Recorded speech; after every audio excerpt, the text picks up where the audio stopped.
Hello friends, मैं विकास आनंद आप सभी का स्वागत करता हूं आपके अपने स्टडी चैनल लक्ष्य एकेडमी पर। यूजीसी नेट का जो स्पेशल बैच चल रही है पेपर 1, जिसमें हम लोगों ने टारगेट रखा हुआ है जेआरएफ। और खुल के बोलो मेरे साथ, जेआरएफ हक से, क्योंकि जब तक आप प्रॉपरली पढ़ाई नहीं करोगे तब तक काम नहीं बनेगा। और मैं पहले भी बोल चुका हूं कि पेपर 1 में 80% प्लस स्कोर चाहिए, तभी जाकर के जेआरएफ आपका निकलने वाला है। हायर एजुकेशन ऑलरेडी हम लोगों ने एक क्लास कवर किया हुआ है, आज इसका दूसरा क्लास देखने वाले हैं। और ओवरऑल हम लोग सुबह 6 बजे जो डिस्कस करते हैं उसमें ये 10वां क्लास होने वाला है। डेली सुबह 6 बजे सभी के सभी जितने 10 यूनिट्स हैं, पूरी की पूरी यूनिट्स हम लोग कवर करते हैं आप लोगों के साथ में। ठीक है, चलिए शुरू करते हैं क्लास को बिना किसी देरी के। और अगर अभी तक आप लोगों ने टेलीग्राम ग्रुप ज्वाइन नहीं किया है किसी भी तरह के अपडेट्स के लिए, या फिर हमारी लक्ष्य एकेडमी ऐप डाउनलोड नहीं किया है फॉर दी कोर्सेस, जरूर डाउनलोड करेंगे। देखो, not only for the courses बल्कि बहुत सारे फ्री टेस्ट भी आपको ऐप में दिए गए हैं। जाइए, इनरोल कीजिए और उसे फटाफट दीजिए और अपना परफॉर्मेंस इंप्रूव कीजिए। ठीक है, चलिए शुरू करते हैं क्लास को। पहला क्वेश्चन ये रहा आपके सामने कि the most controversial amendment passed during the emergency was. Emergency के तौर, जब आपातकाल स्थिति थी, जब इमरजेंसी था, उस समय सबसे ज़्यादा जो विवाद में अमेंडमेंट था वो कौन सा था? तो आप सभी को पता है कि उस समय जो सबसे ज़्यादा इशूज़ था, चूँकि हम लोगों ने फेस किया वो नहीं है, वो हमसे पहले वाले दौर पर था। तो जिसने भी वो फेस किया है, उस समय क्या था, जो हमारा स्वतंत्रता का अधिकार था वो छीन लिया गया था। पुलिस वाले जो थे उनको एक्स्ट्रा कुछ पावर्स आ गए थे, जिससे वो उसकी क्या बोल सकते हैं, गलत इस्तेमाल किए जा रहे थे। ये अमेंडमेंट था हमारा 42 अमेंडमेंट, जो कि बहुत फेमस है। इमरजेंसी में बहुत बार इसकी विवाद के चक्कर में ये बहुत ज़्यादा फेमस रहा है, सो इसको ध्यान पे रखना है। ठीक है ना, चलिए अगला क्वेश्चन है कि जो हमारे प्रेस रिपोर्टर्स होते हैं उनको जो यहाँ फ्रीडम दिया गया है वो किस तहत में है? यानी कि in India freedom of press is, किस तरह का स्वतंत्रता उनको दिया गया है? अगर मैं बात करूँ मीडिया की, अगर मैं बात करूँ प्रेस रिपोर्टर्स की, तो बेसिकली ये करते क्या है? तो अगर ये काम क्या है इनका, जो रियलिटी है, जो सच है, उसे दिखाना। मतलब इनको एक्सप्रेस करने का राइट दिया गया है, फ्रीडम दिया गया है।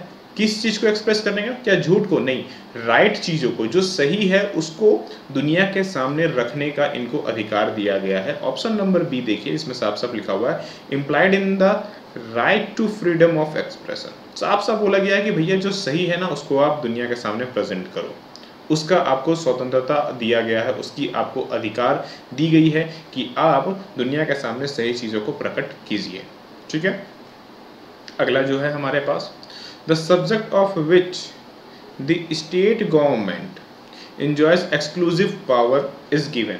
शेड्यूल 7 में ये साफ साफ लिखा गया है, जिसमें स्टेट गवर्नमेंट, सेंट्रल गवर्नमेंट और concurrent in the sense of, ये होता है हमारा union plus state, union in the sense of central government. ठीक है, तो शेड्यूल 7 में ये साफ साफ कहा गया है कि किस तरह से हम स्टेट को पावर देंगे। तो उसके जो लिस्ट 1 है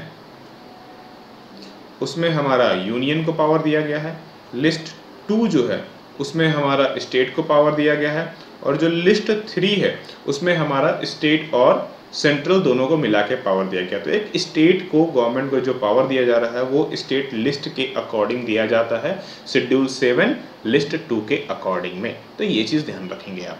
ठीक है, अगले क्वेश्चन पर आते हैं। अगला क्वेश्चन है, मैक्सिमम स्ट्रेंथ क्या है लोकसभा का और राज्यसभा का?